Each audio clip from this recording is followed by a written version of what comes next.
자, 오늘 말씀은 요한복음 14장 16절, 17절, 그리고 로마서 8장 26절, 27절입니다. 오늘의 제목은 on or in입니다.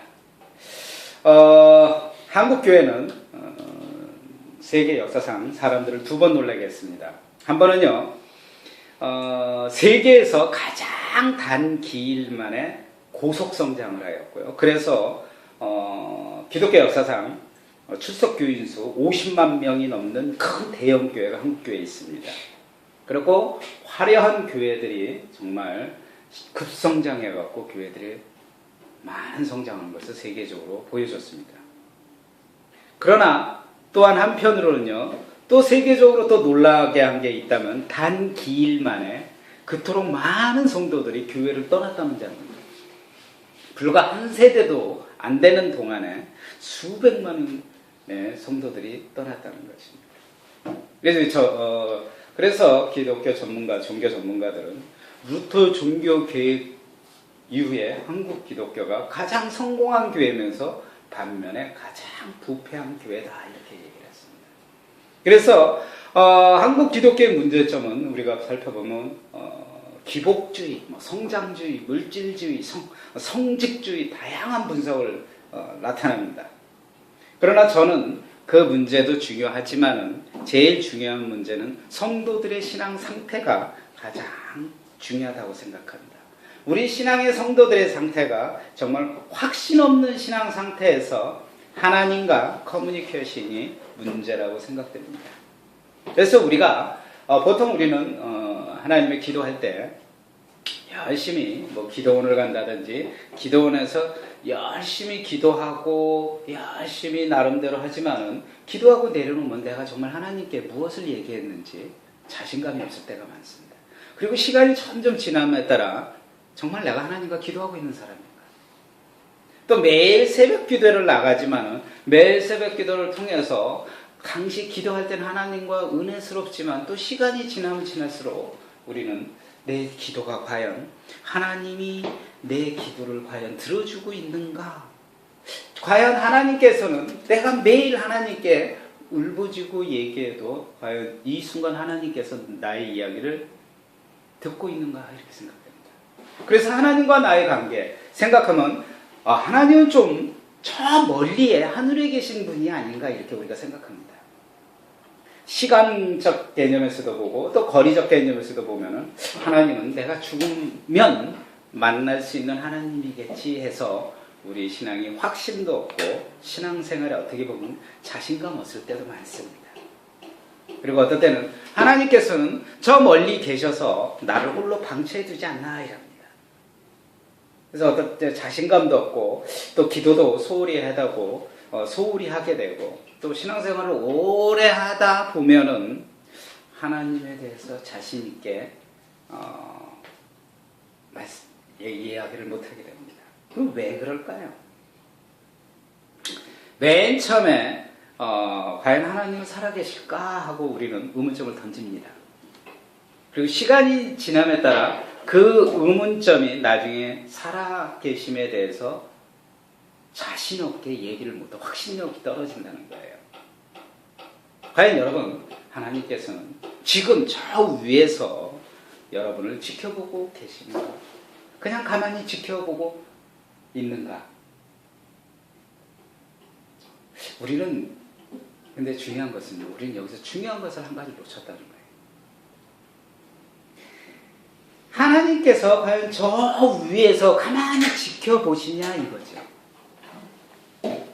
하나님께서는 분명히 우리는 저 하늘 위에서 분명히 계시는 분은 맞습니다. 그건 틀리지 않죠. 그러나 하나님께서는 하늘에 계신 하나님이지만 on 하늘 위에 계신 하나님이지만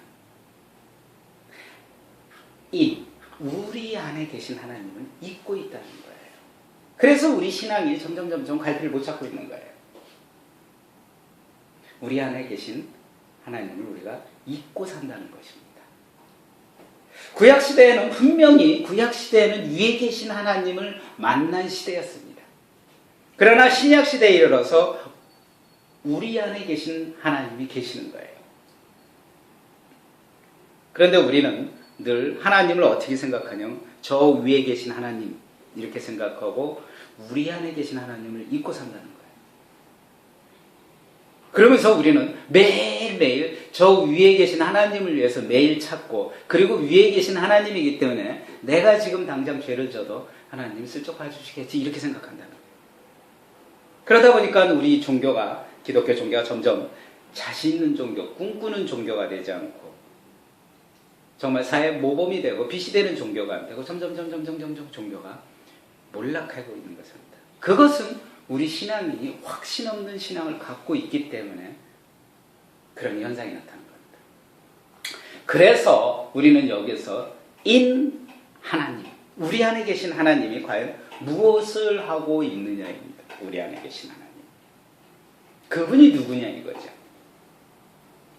오늘 본문에 보면요. 오늘 제가 요한복음 14장 16절 17절에 보면은요. 내가 아버지께 구하겠으니 그가 또 다른 보혜사를 너희에게 주사 영원토록 너희와 함께 있게 하리라 했습니다. 여기서 예수님께서 또 다른 보혜사를 주셨다고 했습니다. 그러면 여기에서 보혜사가 누구냐 이거예요. 이 보혜사는 돕기 위해 곁에 와 계신 분이라고 말씀입니다.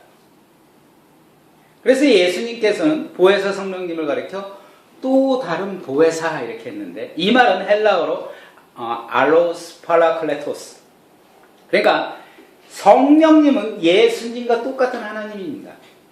그리고 똑같은 능력과 권세를 가진 분이라는 뜻이에요.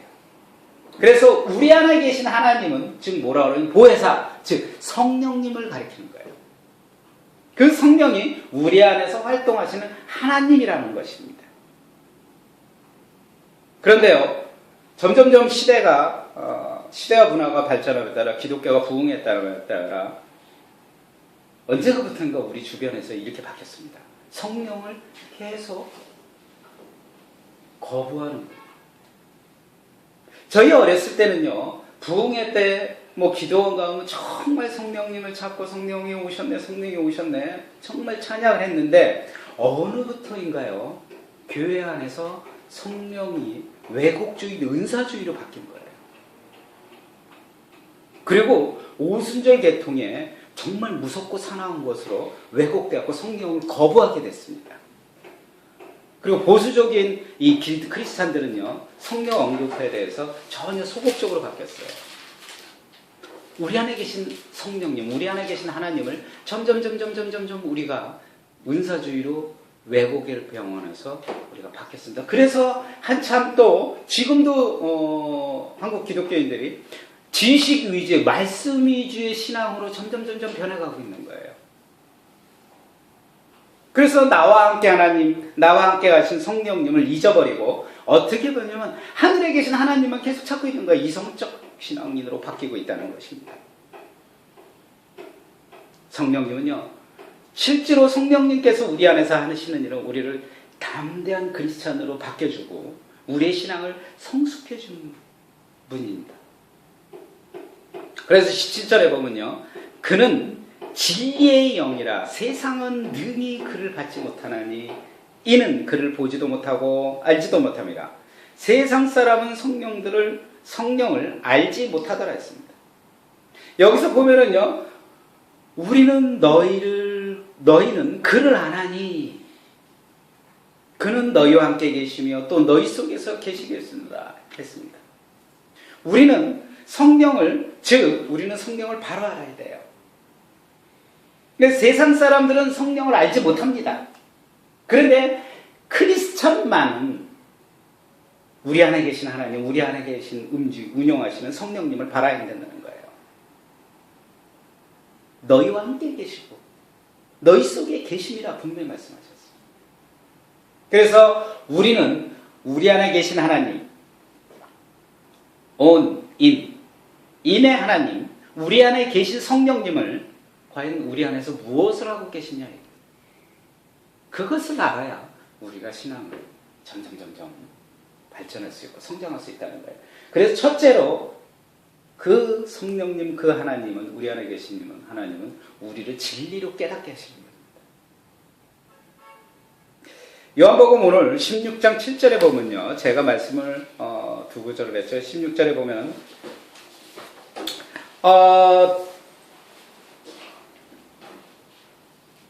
그러나 내가 너희에게 실상을 말하니 내가 떠나는 것이 너희에게 유익이라. 내가 떠나지 아니하면 보혜사가 너희에게 오시지 아니할 것이요 가면 내가 그를 너희에게 보내니라. 이게 16장 10절 똑같은 말씀입니다. 그는 진리의 영이라 세상은 능히 그를 받지 못하니 이는 그를 보지도 못하고 알지도 못함이라. 그러나 너희는 그를 아나니 그는 너희와 함께 거하시며 또 너희 속에 계시겠느니라. 이렇게 말씀하십니다. 이 말씀의 배경, 요한복음 14장 16절 17절의 말씀의 배경은요, 예수님께서 제자들을 놔두고 이제 제자들을 떠나 하나님께 돌아가셔야 될 시점입니다. 그래서 예수님께서 이 말씀을 제자들에게 자신이 죽어야 될 이유와 계획을 설명해 준 거예요. 그 이유는요, 예수님께서 돌아가시면 성령님께서 새로 오신다는 것을 지금 고지하고 있는 거예요. 그래야만 성도들이 주님의 재림하실 때까지, 세상이 끝나는 그날까지도 주님의 사역을 맡을 수 있고, 또한 주님 자신이 하늘의 보좌에서 우리의 중보 역할을 하신다고 말씀하시는 겁니다.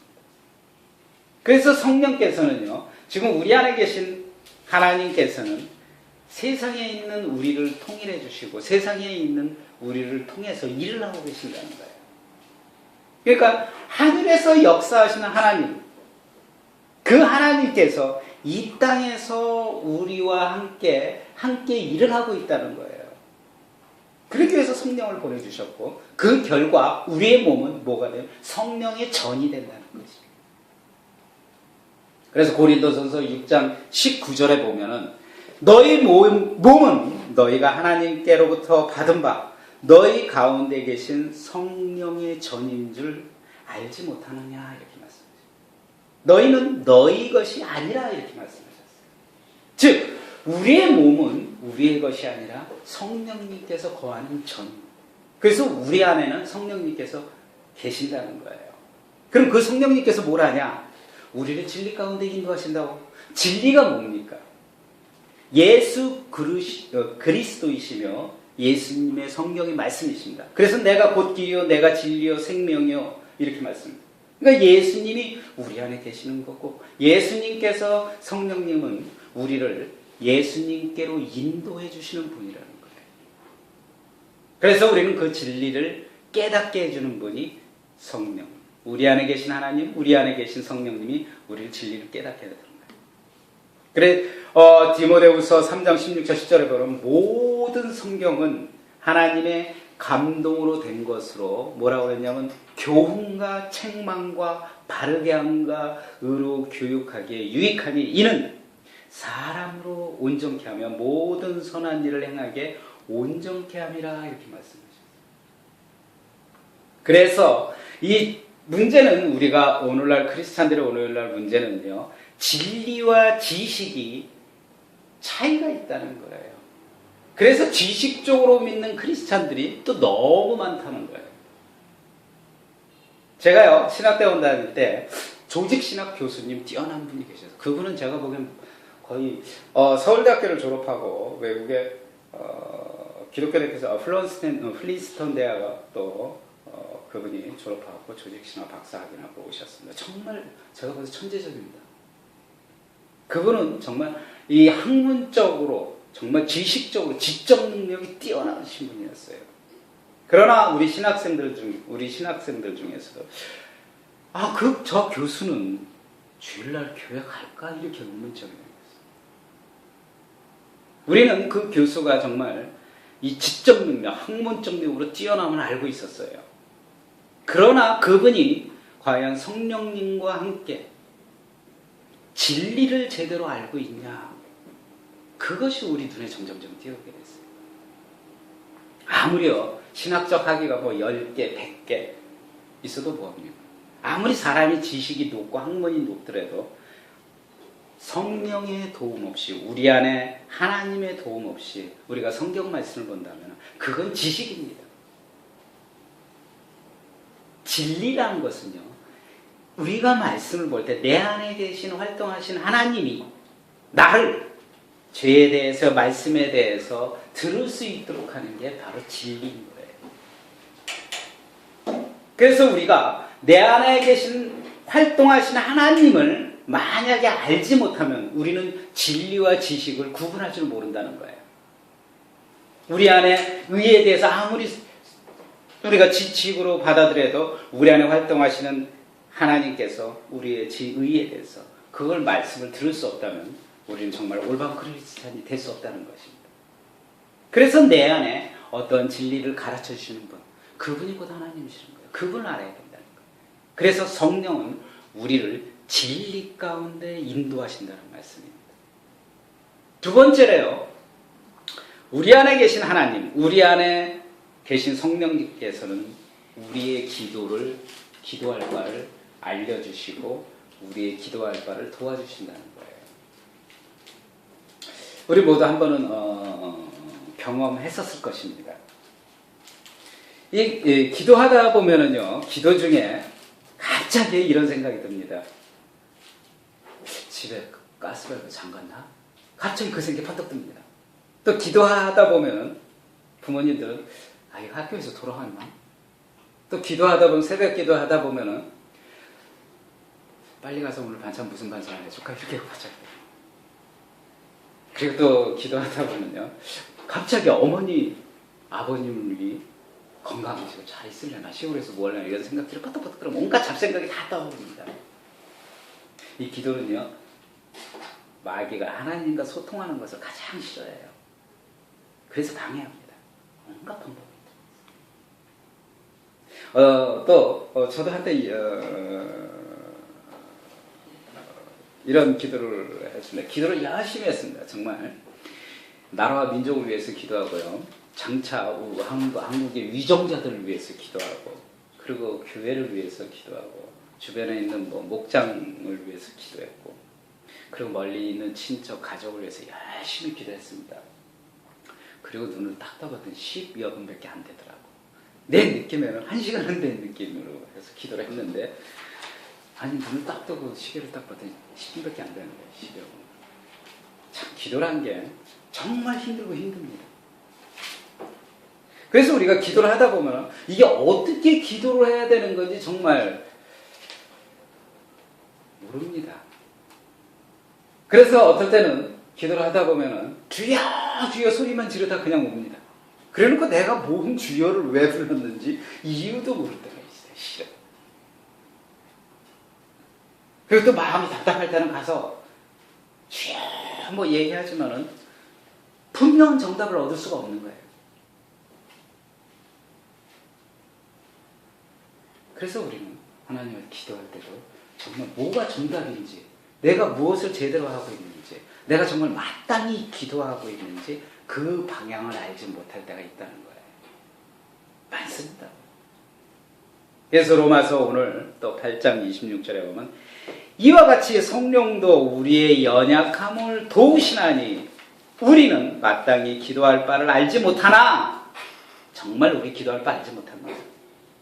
오직 성령이 말할 수 없는 탄식으로 우리를 위하여 친히 간구한다고 했어요.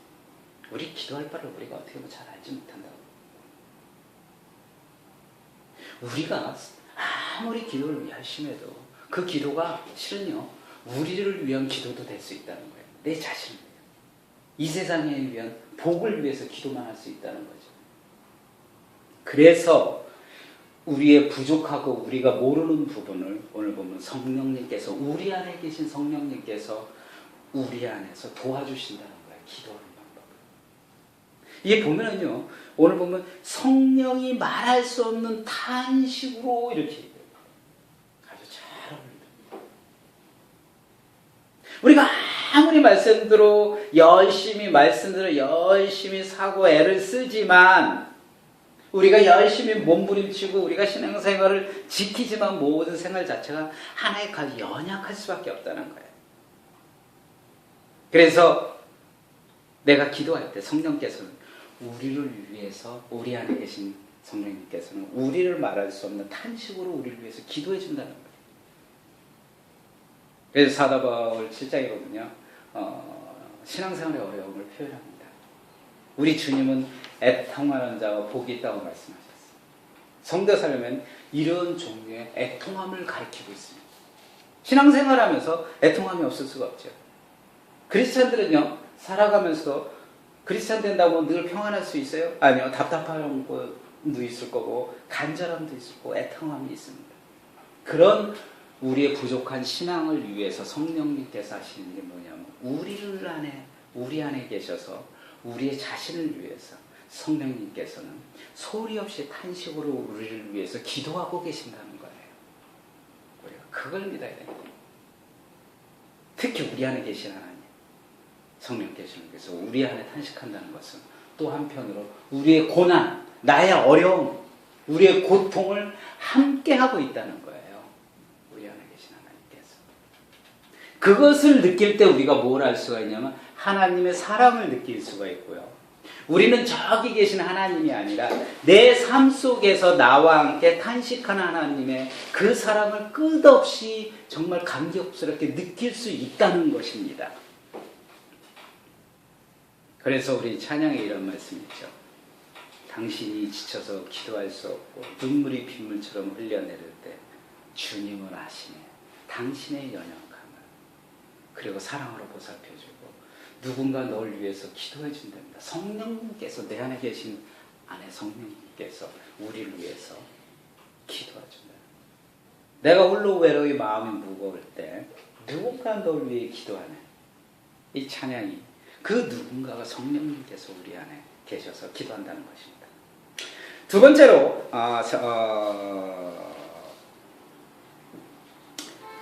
세 번째로요. 우리 안에 계신 하나님, 우리 안에 계신 성령님께서는 뭘 하고 계시냐면 우리의 마음을 살펴주신다는 거예요. 로마서 8장 20절에 보면 오늘 말씀 로마서 8장 20절은 마음은 살피시는 이가 성령의 생각을 아시나니 이는 성령이 하나님 뜻대로 성도를 위하여 강구하심이니라 이렇게 말씀하셨습니다. 이 말씀에서 저는 다시 한번 하나님께서 저 위에 계신 하나님이 아니라 나의 마음, 저의 마음 안을 살피시는 하나님을 이 시기에 정말 나와 가까이 하나님 가까이 계시는 분이라고 저는 깨달았어요. 나의 마음을 살피시는 정말 이 치열한 세상에서 정말 홀로 있는 이 세상에서 나를 그냥 혼자 두는 게 아니라 나의 곁에 나의 안에서 계신 하나님이 내 안을 항상 살피신다는 이 말씀이 너무 은혜스러운 거예요. 내가 혹시 영적 전쟁에서 만약에 내가 혹시 죄에서 쓰러질까 봐 하나님은 저를 가만히 살펴주신다는 거예요. 그 하나님이 내 안에 계신다는 것입니다. 하나님은 나의 중심을 지금 알고 계시고 살펴주신다는 거예요. 심지어 우리의 깊은 마음 곳에서 하나님의 뜻을 알지 못하고 우리가 우왕좌왕 정말 무엇이 하고 할 때 그때 하나님께서는 우리의 마음을 조용히 살피신다. 정말 말로 형용할 정도로 우리가 살면서 정말 화가 날 때도 있고요. 말로 형용할 수 없을 정도로 우리가 내 마음이 믿음이 내가 어느 땐 이런 생각도 합니다. 내 믿음이 정말 있나? 그리고 하나님이 정말 살아계시나? 이러고 우리 스스로가 의심하고 정말 하나님의 뜻을 알지 못해 우왕좌왕합니다. 그럴 때 하나님께서는 우리 마음을 조용히 살피신다고 합니다. 그래서 우리의 마음을 우리 안에 계셔서 우리의 중심을 아시기에 하나님은 우리를 안타까워 우리를 보러 만져주고 올바르게 하나님을 섬기게 해갖고 더 올바른 마음을 깊이 알고 싶은 대로 우리 마음을 조금씩 그 중심으로 우리를 인도하신다는 겁니다. 그래서 오늘 말씀 보면요. 하나님께서는 우리와 함께 저 위에 계신 하나님도 분명히 계시지만 우리 안에 함께 계셔서 나의 부족함을 나의 연약한 부분 나의 그 부분들을 하나님께서는 조용히 늘 살피시고, 그리고 내가 기도할 수 없을 때 하나님은 나의 기도의 문을 열어주시는 그런 하나님이 함께 여러분 안에 계신다는 것입니다. 그렇습니다. 하나님은 저 멀리 계시는 분이 아닙니다. 내 안에 지금 이 순간 우리와 함께 있음을 깨달아야 된답니다. 그분이 나의 생명, 나의 주관자이심을 깨닫고 그분이 나와 함께 계심으로써 우리는 그분께 지금 내 안에 계심을 감사해야 되는 거예요. 그분이 우리의 불완전한 기도마저도 완전하게 해주신다는 걸 우리는 그 성령님, 그 하나님이 우리와 함께 계심을 항상 깨닫고 감사히 기도해야 됩니다. 기도합시다. 정말 우리는 매일매일 하나님을 믿고 또한 하나님을 따라가지만 늘 하나님을 바라보면 저 멀리 있는 신기루처럼 또 볼 수도 없습니다. 그래서 어떨 땐 매일 기도해도 내 기도가 정말 하나님이 들어주나 하는 확신 없는 신앙을 어떨 땐 고백할 때가 있습니다. 그러나 하나님, 이제는 우리 안에서 활동하시며 나의 마음을 살피시고 나를 깨닫게 해주시고 나의 입술이 주님께 기도할 수 있도록 인도하심을 이 시간 믿고 감사드립니다. 이제 우리 안에 계신 하나님, 그 하나님의 사랑을 잊지 않고 또한 우리 안에 계신 하나님을 의지하며 오직 성령님의 도움으로 이 세상 마지막 날까지 의지하며 살도록 주님 인도하여 주시옵소서. 우리를 구원하신 예수님 이름으로 기도합나이다. 아멘.